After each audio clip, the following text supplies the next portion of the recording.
Bryant McFadden of CBS. Bills getting some heat for how they played the Texans on Thursday Night Football.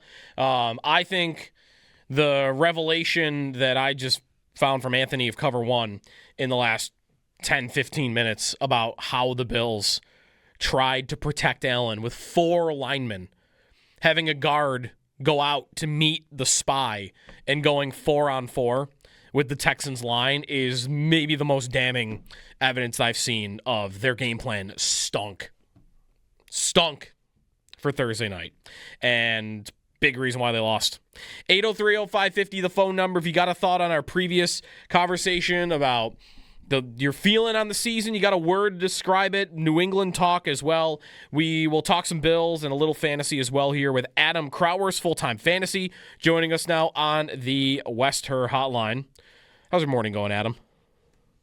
It was going great until you started talking about trying to block 4 linemen with 4 linemen. Doesn't seem ideal with maybe any team, but that team especially. Yeah, that was a mess of a game plan for sure. And just to be able to get out of it, right? Like if it's not working, like stop doing it. Do something like hand the ball to James Cook, like I said. But yeah, it was a mess of a game, and on to Pittsburgh. So let's start on the Bills a little bit. And fantasy, non-fantasy, I don't know. What's your biggest issue that you're finding with the team right now, or even the person? Beane's getting a lot of heat these days. So is Brady. McDermott too, but I think probably to a lesser extent. I don't know. Where's your blame going at the moment? Yeah, it's probably on the GM. I mean, it's Beane, because you can't really blame, like Brady. Yes, like Josh Allen said it best when he came to the sidelines. What are we doing when turning around and handing the ball off on 4th and 1? But their plan going into the year, it seems, was to just not have any weapons. Like Josh Palmer's not a thing. Like I know he's been hurt, but you just look around the league. Look at the offenses with elite quarterbacks. They try to like give them as much as they can. Like this is a scoring league. Yes, defense can win championships, but why not have both? And why not just try to give them a little something, right? We're looking at Palmer and Shakir and Coleman and all these guys. It's just like, even if they were healthy and playing well, they're not it. So I think the blame can fall on the GM.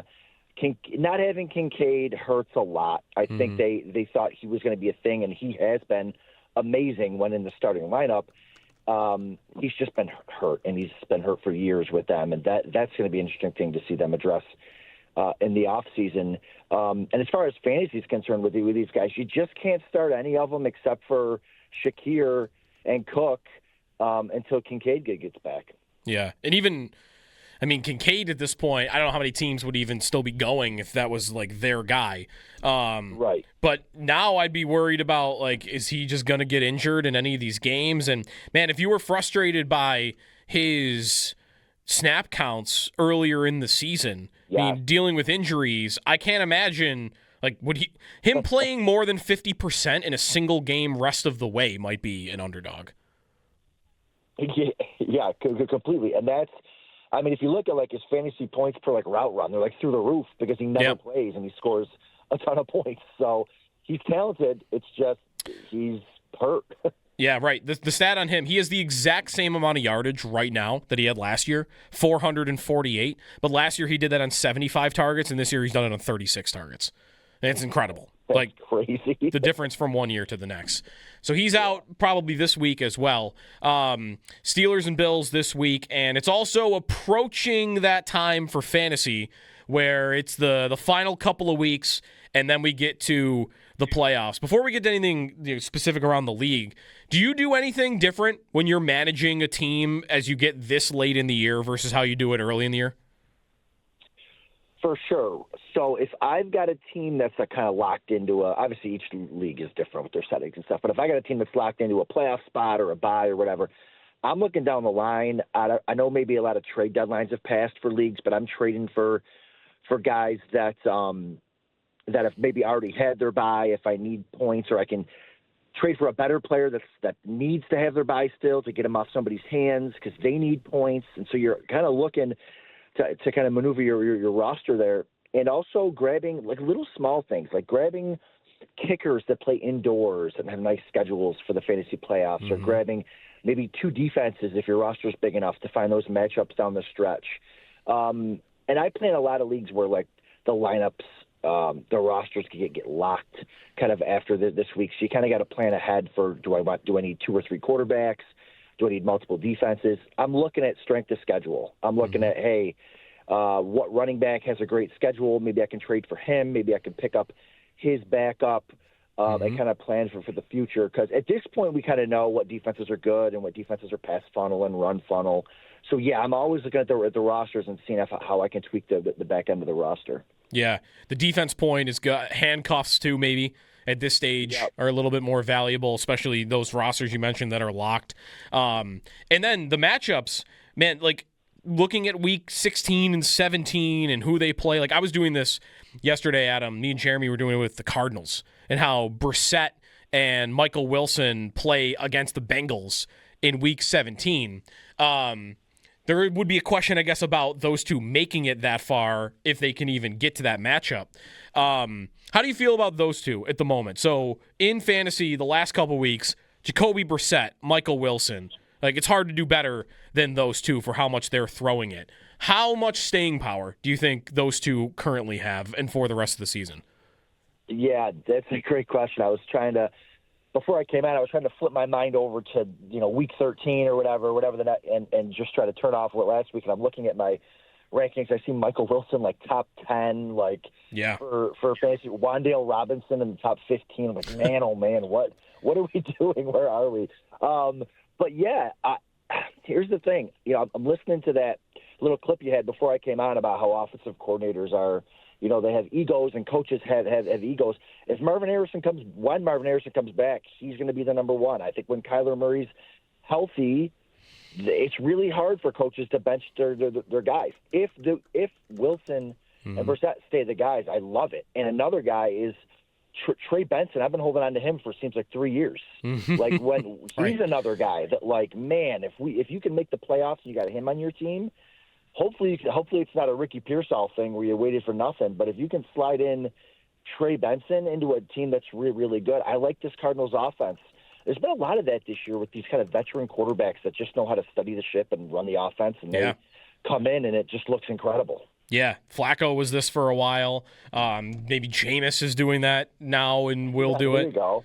Yeah. The only thing about the Cardinals that I think could keep Brissett in there is I don't actually know the details on this. I wonder if there is a thought to not put Murray back in there because if they want to move on from him in the offseason, him getting injured would be a big problem for them.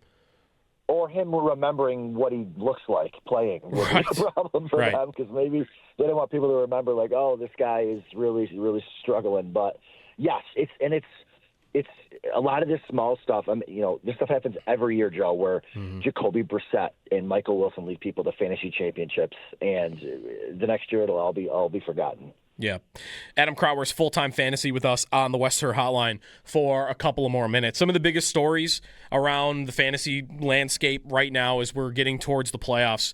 What would you do, Adam, or what can you do, I guess, with Minnesota's offense? It's just so neutered with J.J. McCarthy in there. Like, if you're still alive and you've got Justin Jefferson or you've got, maybe Aaron Jones is a very different question. Addison would be another one.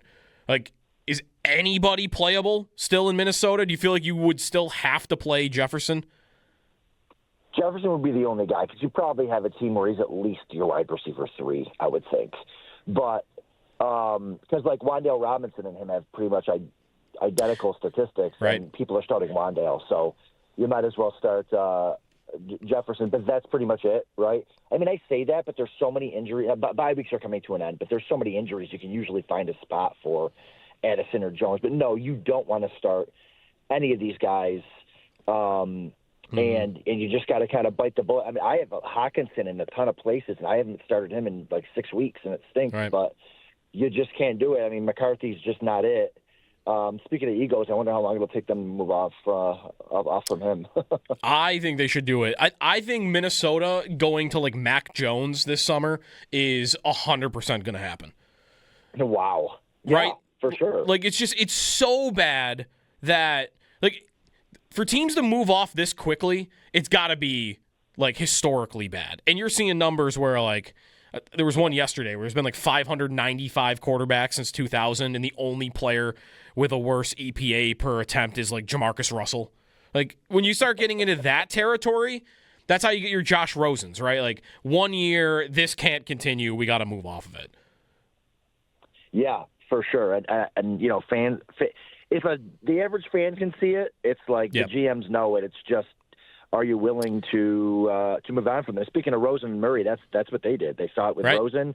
Like, yeah, this isn't going to work. All right, we're going to go take Kyler Murray. Who do you see as the hardest team to predict right now? Like, that you could, you know, start guys from, but you might just have no idea what to expect. Oh, man, those ones are – the first team that comes to mind, because this has been this team for years, is the Chiefs. They just have all this, like, kind of talent spread out, but they do the same thing. Everybody eats like the Bills, but they actually have dudes who can actually, like, eat. So, like, it can work for them. But, like, the Marquise Browns of the world, the Xavier Worthies, the Travis Kelce's, that's like, hey, I have all these guys. Like, someone's going to be okay, the Rashee Rices, but I just don't know which one it's going to be. It's a lot of those teams. It's fun when it's a team like the Lions and, like, everyone can smash, but it's really difficult when you have like those middling offenses like the Chiefs, like the Bills in a way, I guess. Are the Bears this a little bit right now?